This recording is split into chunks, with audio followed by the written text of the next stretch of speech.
Te invitamos a unirte a la comunidad de En Perspectiva. Estarás apoyando nuestro periodismo profesional e independiente. La bancada de senadores de la coalición de gobierno está definiendo en estos días la redacción final de varios puntos sensibles del proyecto de ley de presupuesto. En esta sucesión de reuniones, los partidos del oficialismo negocian a dos puntas, o sea, entre ellos y con el Poder Ejecutivo. La votación en comisión se completaría este miércoles y se pasaría luego a la discusión en el plenario de la Cámara Alta, que debe expedirse antes del 4 de diciembre.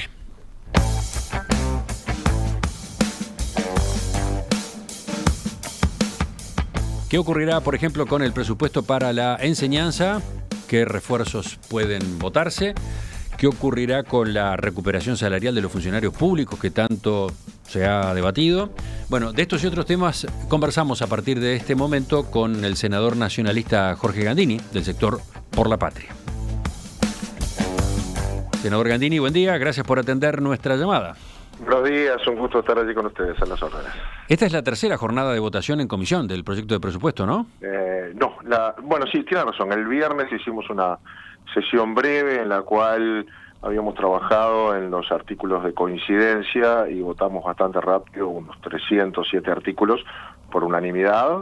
Gobierno y oposición estábamos de acuerdo y despejamos esos artículos. Ayer trabajamos sobre el articulado y los aditivos presentados por la bancada de gobierno y por la bancada de oposición, y fuimos aprobando muchos de ellos, o no aprobándolos, fuimos definiendo, y dejamos para hoy algunos artículos que en nuestro lenguaje se llaman desglosados, es decir, fuimos apartándolos para tratar después, entre los que hay algunos para revisar, para mirar bien, para estudiar, la bancada del Frente Amplio, algunos nuestros, nosotros algunos que presentó el Frente, y algunos que son los más quizás debatidos o complicados, para tratar de definirlos hoy. Probablemente terminemos hoy, si no, seguiremos mañana.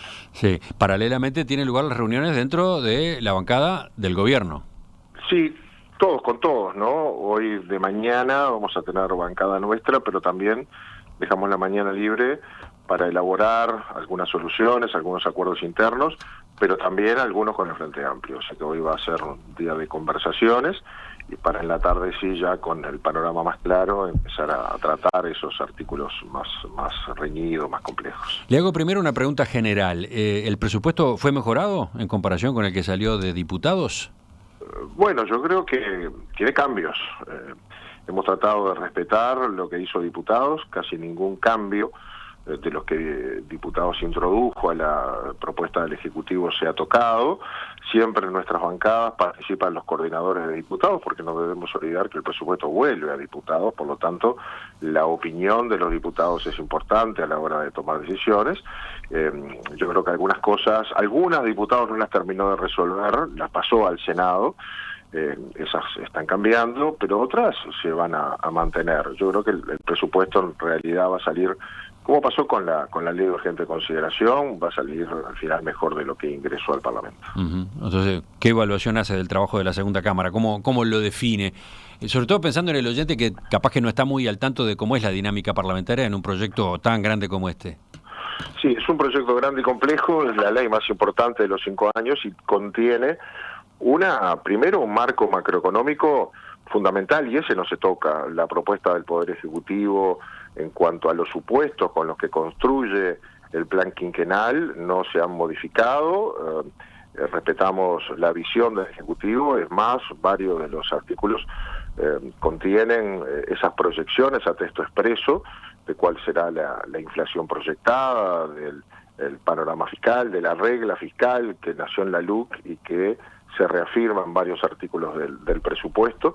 Es decir, hay una visión optimista, si se quiere, del gobierno, de cambios y de transformaciones en una cantidad de aspectos, pero además muy prudente, porque cuando un gobierno construye su plan quinquenal, lo hace sobre supuestos, que nunca dejan de ser teóricos, y obviamente las cosas cambian y condicionan, pero nunca más ha habido tantas dudas o falta de certezas como en estos tiempos. Quizás cuando el Ejecutivo comenzó a elaborar la proyección de crecimiento económico, de déficit fiscal, de reactivación económica, de empleo, etcétera, hizo los cálculos de las exportaciones, de la recaudación, del consumo interno, de la inversión, lo hizo en julio-agosto. Bueno, quizás en ese momento estaban pensando que a esta altura Europa estaba plenamente abierta y nuestras fronteras iban a recibir turistas. Sin embargo, unos meses después, esa segunda ola europea, la situación en la región y nuestra propia situación nos hacen tener que cerrar las fronteras y no poder tener nuestro principal producto de exportación de servicios, que es el turismo, por el que ingresan 1.700 millones. Sí, eso que usted está planteando se comprende perfectamente. Pero entonces la pregunta para repasar, ¿este es un presupuesto efectivamente para los 5 años o se va a ir ajustando año a año? Nuestra Constitución prevé que las rendiciones de cuentas son para ajustar cada presupuesto y así será. Pero es un presupuesto prudente, es un presupuesto con muchas previsiones. El Frente Amplio nos critica que dejamos algunos gatillos para que el Poder Ejecutivo pueda topear la ejecución de gastos en algunas áreas, pero si no los dejáramos, no podríamos cumplir con lo que nos estamos proponiendo, porque no sabemos cómo va a estar. Nadie más que nosotros con la idea de abrir y de generar respuestas a que la economía crezca. Pero cumple además el proyecto con uno de nuestros compromisos, del que seguimos estando convencidos, y es que no va a crecer los ingresos por la vía de poner más impuestos. Tiene que ser por la vía de la reactivación económica, recaudar más porque la economía sea mejor.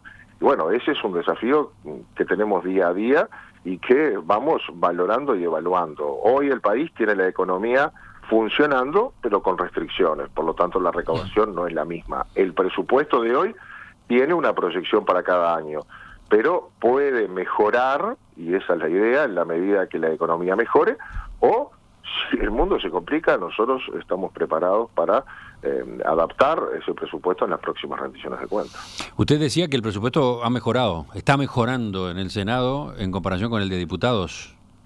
Bueno, yo creo que sí, que hay una cantidad de aspectos interesantes ahí. Y hablaba de que no solo se negocia dentro del oficialismo, sino también con el Frente Amplio.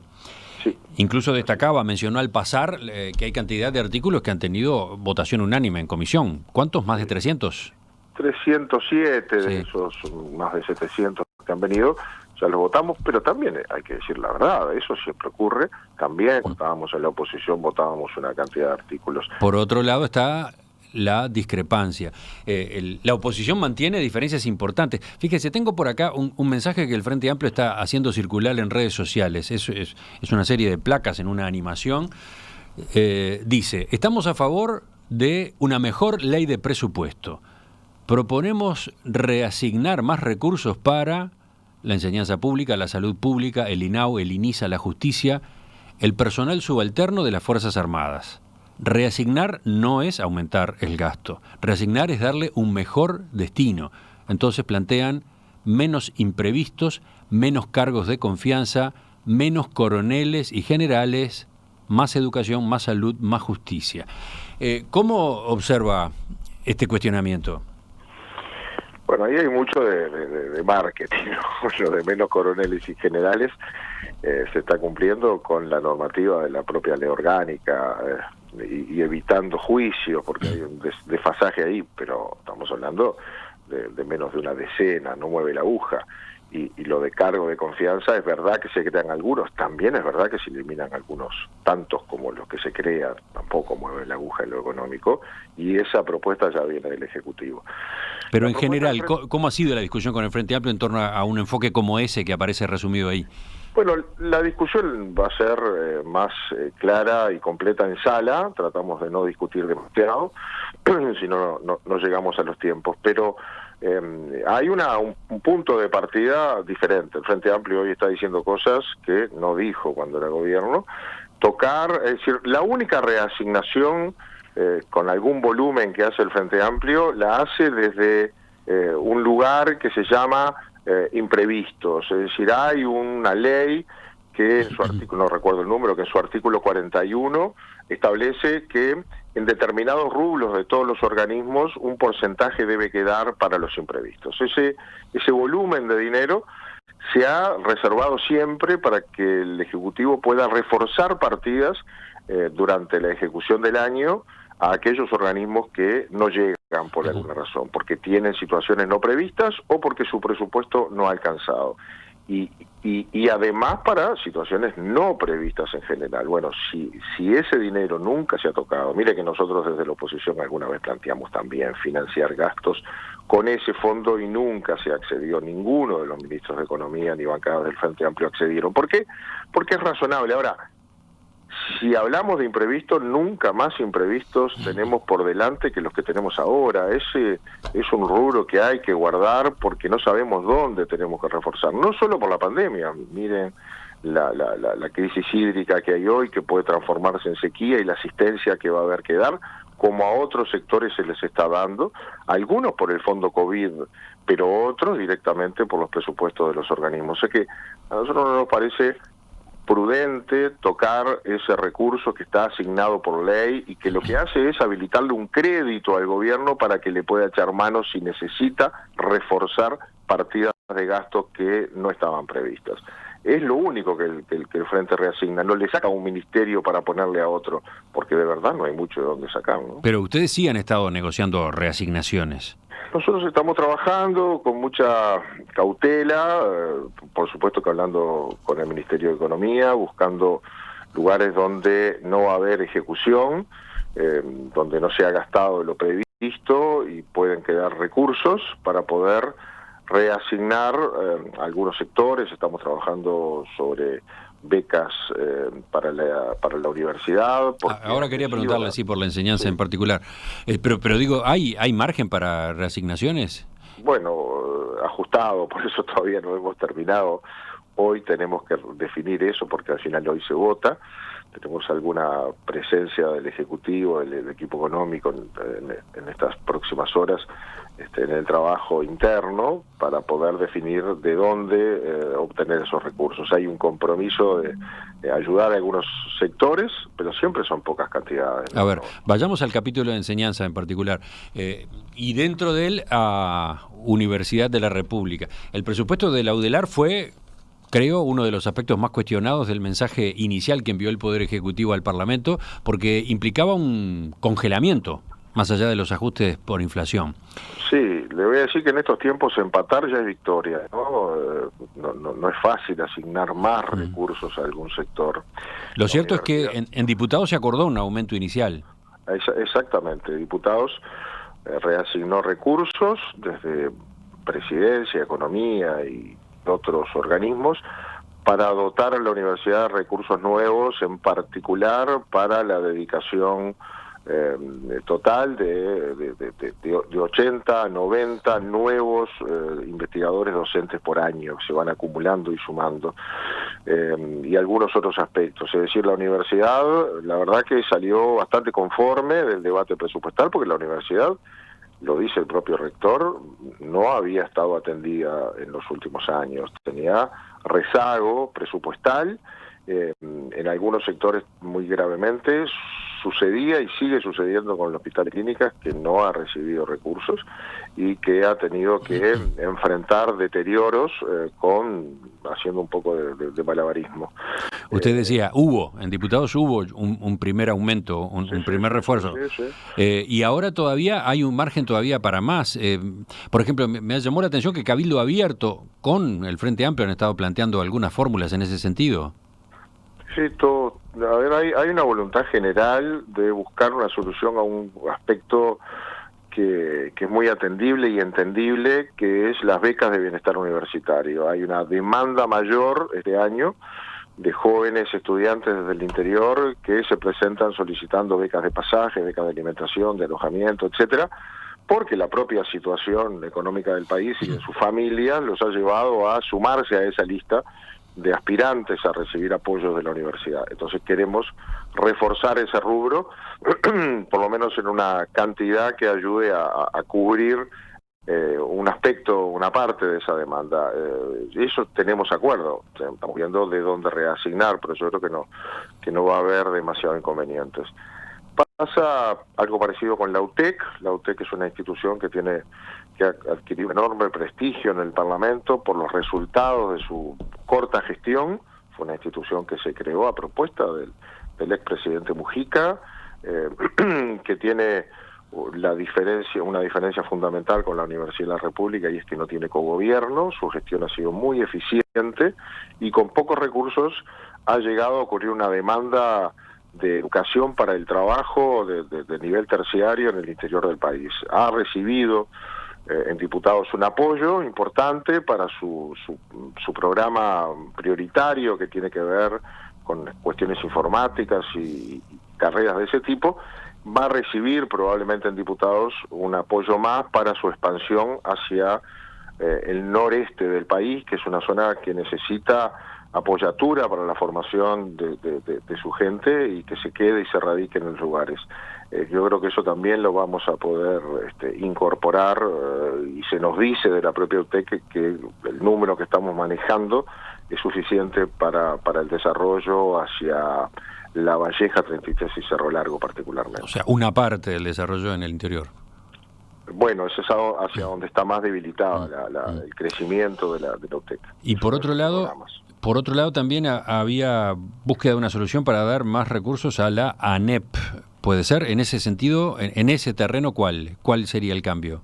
En ese terreno hicimos algunos cambios ya, que no son más recursos, sino permitirle a la ANEP excepcionalmente lo que no tienen permitido otros organismos, que es reasignar dentro de sus rubros de gastos, de rubro cero, que son las remuneraciones, poderlo pasar a funcionamiento, es decir, intercambiar sus recursos para ejecutar mejor, de modo que no le falten uno y le sobren otro. Y esto, ayer aprobamos un artículo que fue presentado por el Partido Colorado en la coalición y que ayer votamos en la comisión. Estamos estudiando algún apoyo más, que no es chico para los pocos recursos que tenemos, y que debería definirse en las próximas horas también. Dos preguntas para cerrar este capítulo que estamos conversando en estos momentos, senador Gandini. Vuelvo a la Universidad de la República. Sí. Había otra discusión sobre si iba a estar incluida o no, si volvía a estar incluido o no como beneficiaria del régimen de donaciones especiales, del que se le había excluido en el proyecto original del Poder Ejecutivo. ¿Qué pasó con eso? Sí, Diputados Diputados eliminó un inciso, un artículo que venía, el 642, que lo que establecía era que todas aquellas instituciones que recibieran fondos públicos no podían ser beneficiarias de donaciones especiales. Esto afectaba a la universidad, al INAU, al Clemente Estable, a la UTEC y a otros. Resolvió eso, eliminó, y por lo tanto la universidad volvía a poder recibir, pero no repuso el listado que había eliminado el Poder Ejecutivo en el artículo siguiente, que es el artículo base, madre del 79 del texto ordenado, y Senado las repone. O sea que cuando terminemos de aprobar el proyecto, la universidad y otros organismos públicos van a poder ser sujetos, los que están en ese listado, van a poder ser sujetos o beneficiarios de donaciones especiales. Eso se repone. ¿Con limitaciones o no? ¿Cómo? ¿Con limitaciones? Las mismas que tienen todos. El sistema de renta podrán, quienes donen, descontar el 75% de lo que donan, y hay un tope por beneficiario que estaba en la ley del 15%, que Diputados lo llevó al 20%, y nosotros estamos viendo, quizá lo volvamos también al 15%, que eso es bueno para cada uno. Quiere decir que ningún proyecto se puede llevar más del 15%. Pues si se llevara más, entonces, porque esto es como una competencia interna. El mismo artículo dice que esas donaciones especiales que implican renuncia fiscal pueden costarle al Poder Ejecutivo hasta 510 millones de pesos. Ese es el tope. Si alguien se lleva todo, los demás no se llevan nada. Se subió el tope del 15 al 20, capaz que lo volvemos a poner en el 15 para que haya más posibilidades para más instituciones. Por otra parte, usted mencionó al pasar, hablando de la Universidad de la República, al Hospital de Clínicas. Sí. ¿No se prevé finalmente más recursos para el Clínicas? No, en el presupuesto no más de los que venían. Ahí había otro reclamo de la UDELAR. Bueno, sí, pero ese es un tema más complejo. Yo lo estuve charlando personalmente y largo con el rector. Este es un tema que tenemos que yo me comprometí personalmente a empezar a conversar aparte. El Clínicas, la mitad está sin usar. No, está cerrado. tiene un presupuesto brutal, pero además hace un aporte importante en materia de salud, porque no solo educa, sino que atiende, y está en el presupuesto educativo, y no necesariamente lo es. Pero además lo integra el sistema integrado de salud, está por fuera. Bueno, ahí tenemos que pensar en una reforma más compleja. La universidad está con esa cabeza y el Poder Ejecutivo creo que también, y tenemos que mirar una reforma estructural un poquito más de fondo, de qué hacer con ese gigantesco edificio anacrónico a esta altura, pero que cumple una función educativa y en materia sanitaria muy importante, y lo cumple a medias, porque no está integrado al sistema y porque además está con problemas de estructura y funcionamiento. Así es que una discusión vieja ya. Aparte. Sí, pero sí, claro, lo es, pero hay que entrarle aparte, porque por más que uno le ponga plata, con esa estructura difícilmente pueda tener buenos resultados. Ahora, no puede, después de la reforma que se ha hecho, estar afuera del sistema integrado de salud. Hay que incorporarlo, tiene que ser parte y beneficiario de ese sistema y aportar al sistema y no estar aparte del mismo. Entonces, que va a haber una discusión aparte, un tratamiento aparte del caso del Hospital de Clínicas, porque en el Parlamento va a haber una ley. ¿Cómo es eso? ¿De qué está hablando? Me parece que lo que va a haber es un diálogo entre las autoridades universitarias. Quizás empiece informalmente, quizás empezó informalmente, que vaya abriendo el camino hacia donde buscamos la solución. No todos son leyes, y antes de eso hay que saber qué se quiere, y yo creo que todos tenemos que ponernos a hablar porque no sabemos lo que queremos, ni la universidad ni nosotros. Todas las partes tienen que intervenir para resolver ese capital humano y esa acumulación de conocimiento que tiene la clínica, pero que no está rindiendo, y que no es solo un tema de recursos. Hacemos una breve pausa y enseguida completamos para ver algunos otros puntos que están todavía en busca de definición en estas negociaciones para liquidar la votación del presupuesto. Volvemos al diálogo con el senador Jorge Gandini. Seguimos hablando de presupuesto en estas negociaciones de las últimas horas en comisión. El trámite está en comisión para después pasar al plenario de la Cámara Alta, donde tiene que terminar de votarse antes del 4 de diciembre. Senador Gandini, sobre lo que veníamos charlando recién, el capítulo Educación, aparecen preguntas de los oyentes. Y una de ellas, esta de Alejandro, dice: como privado me enoja que se dé más presupuesto para educación sin que haya una relación o un condicionamiento a los resultados. Se aumenta, se educa mejor. Este tema también se ha discutido muchas veces. ¿Cómo ha estado considerado ahora en este momento de los números?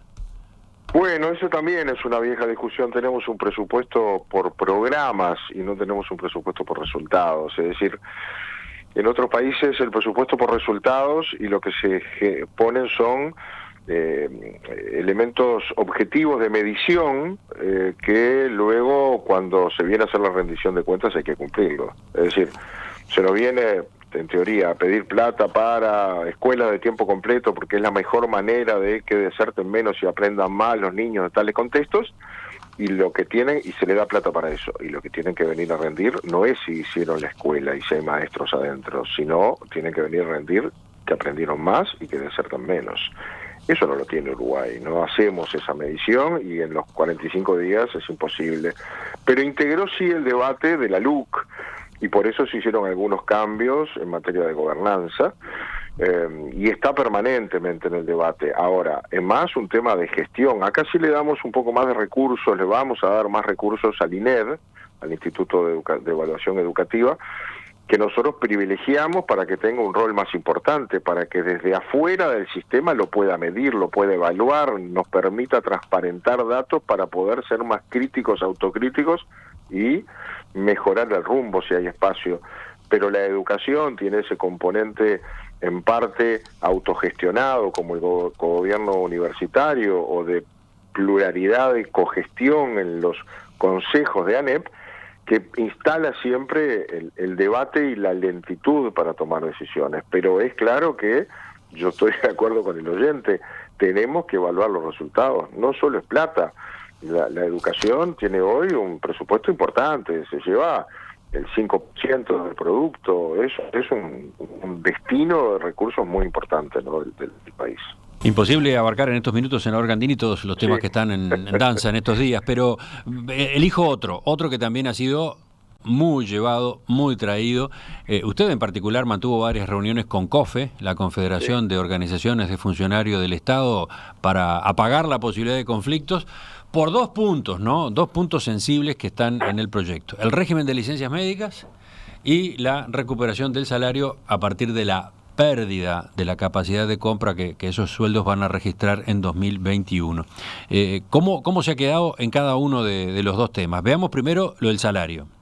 El salario, bueno, hay un artículo, el artículo 4 del presupuesto que conceptualmente, que establece cómo van a ajustar los salarios públicos de la Administración Central, pero también, dice el propio artículo, que ese es el formato de ajuste de salario de los entes autónomos. O sea que buena parte de los funcionarios de la Administración Pública van a ajustar su salario, más allá de los convenios que los entes autónomos tienen en particular, por este artículo. Conceptualmente, ¿qué dice? Dice que el 1 de enero van a cobrar lo que resta por cobrar de la inflación del IPC del año 2020. Y lo que resta tuvieron un aumento del 5, la inflación seguramente va a ser el 9,5, el 1 de enero van a cobrar 4,5.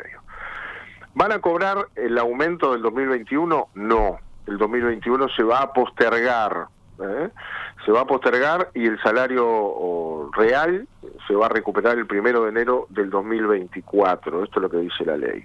Y lo van a ir recuperando en cada uno de los aumentos anuales. Dice, a partir del 2022, los aumentos que se reciban deberán contener un componente de recuperación salarial, de ese que en el 21 les correspondía y no recibieron, y tiene que terminar el 1 de enero del 2024.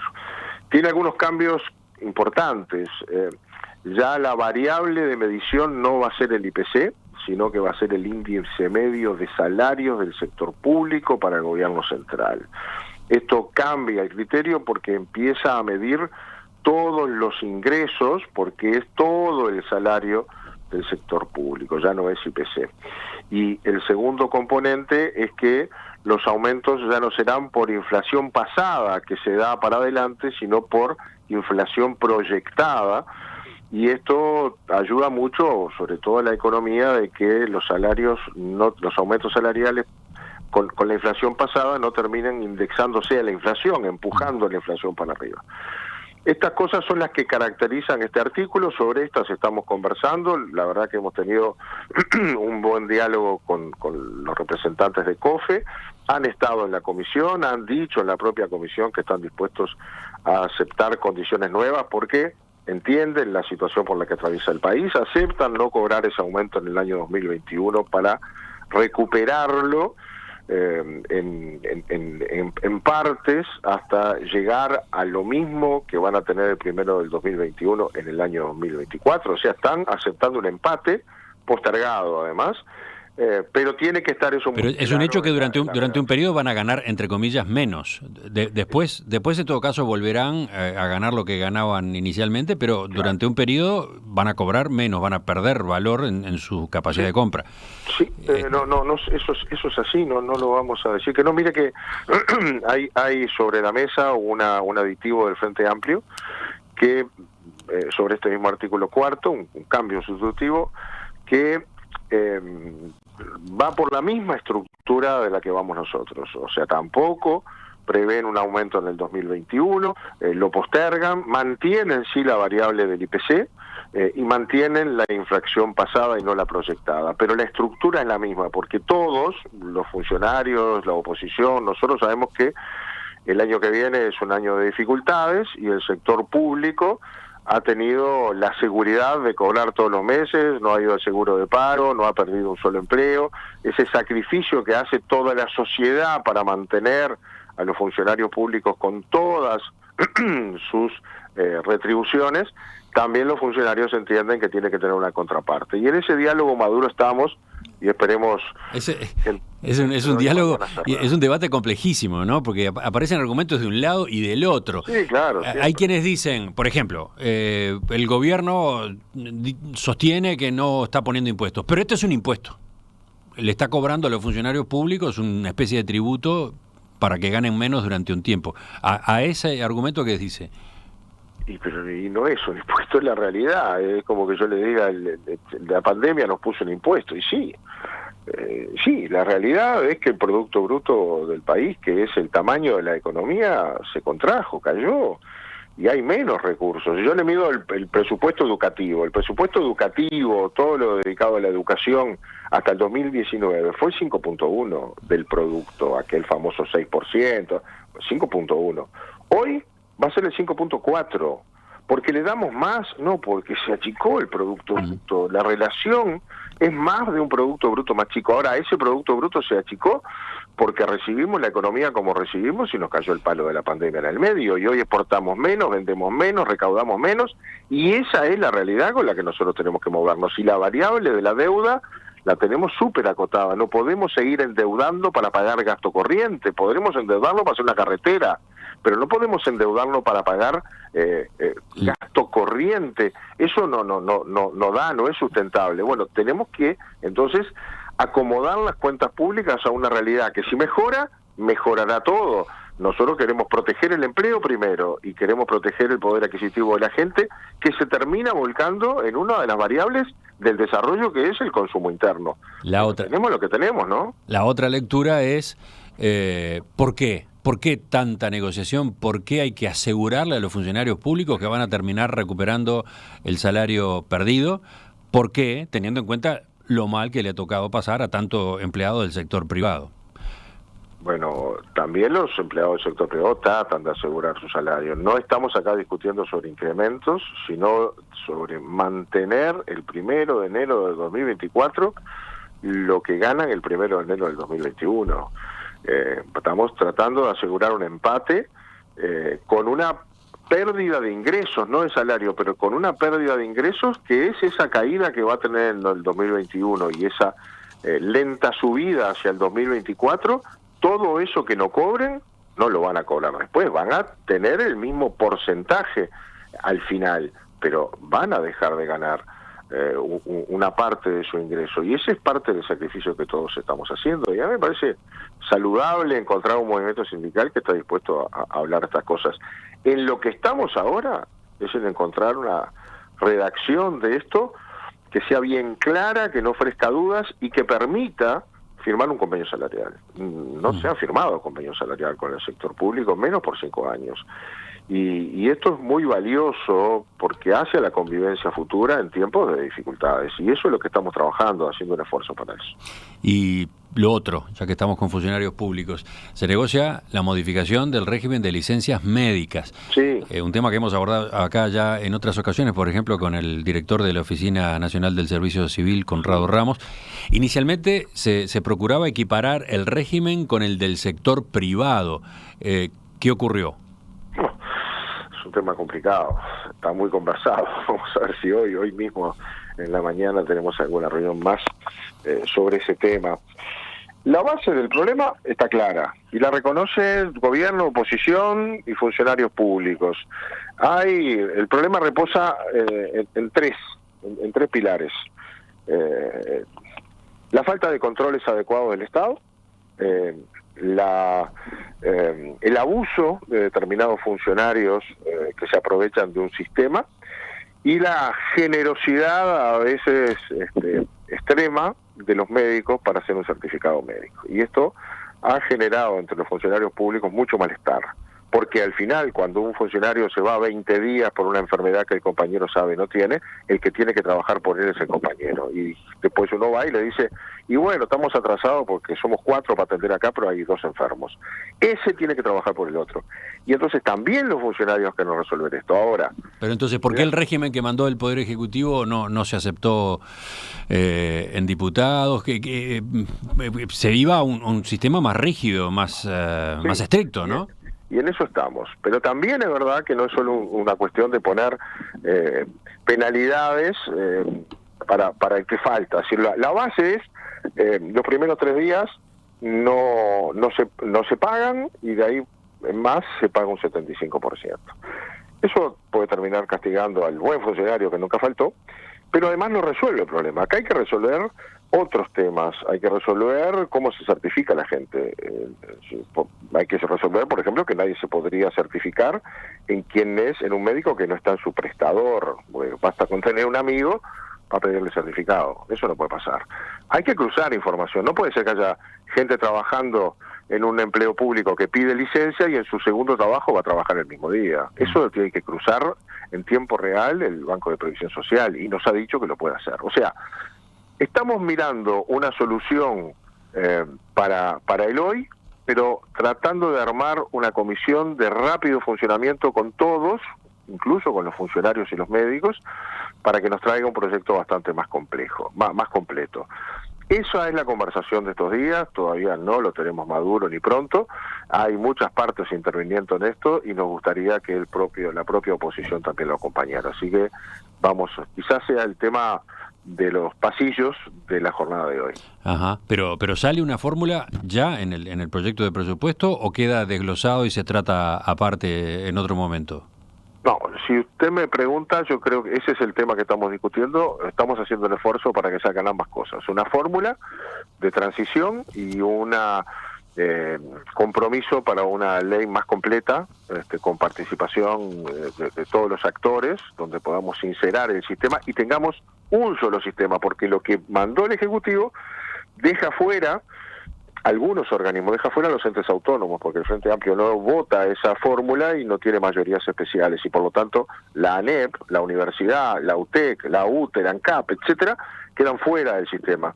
Entonces tener dos sistemas, uno con el régimen vigente, el que tenemos hoy, y otro con el régimen que aprobaría la ley, tampoco es bueno. Entonces, todas esas cosas nos están llevando a una discusión aceptada, seria, que va a terminar con una solución real para un problema real que hay en si empieza el 1 de enero o el 1 de junio, hoy no le puedo decir, pero que va a haber un sistema de fondo para corregir esto, va a haber, porque todo el mundo sabe que va a haber. El otro día a mí un director de un ente autónomo, un director del Frente Amplio, una persona muy amiga mía además, me decía, mirá, nosotros tenemos cantidad de funcionarios que están de licencia médica 87 días y cuando va a cumplirse los 90, que es el momento de hacer el sumario, aparecen, están una semana y se van con 87 días, y son muchos. Bueno, eso es lo que no puede pasar, eso es lo que tenemos que impedir. Con esta norma lo impedimos, y yo creo que a esos vivos no los paramos con esta norma, le va a seguir sirviendo cobrar el 75% y ir a trabajar, porque a lo mejor están trabajando en otro lado al mismo tiempo. Entonces, eso es lo que tenemos que parar, y para eso necesitamos un trabajo más de fondo. Lo que hay es plena conciencia de todos, incluso de la oposición y de los funcionarios, de que tenemos que darnos un tiempito para hacer algo más de fondo. La pregunta que tenemos para responder es, mientras tanto ya sacamos una norma que por lo menos avance algo, bueno, en esa discusión estamos. Senador Jorge Gandini, por la Patria, Partido Nacional, le agradezco su participación esta mañana en Perspectiva y bueno, y lo dejamos ya meterse en las reuniones del día. Sí, vamos a eso. Muchísimas gracias, que pasen muy bien. Seguimos con ustedes, estaremos con temas políticos de nuevo, 9:30 con la tertulia. Antes pasaremos por el análisis económico.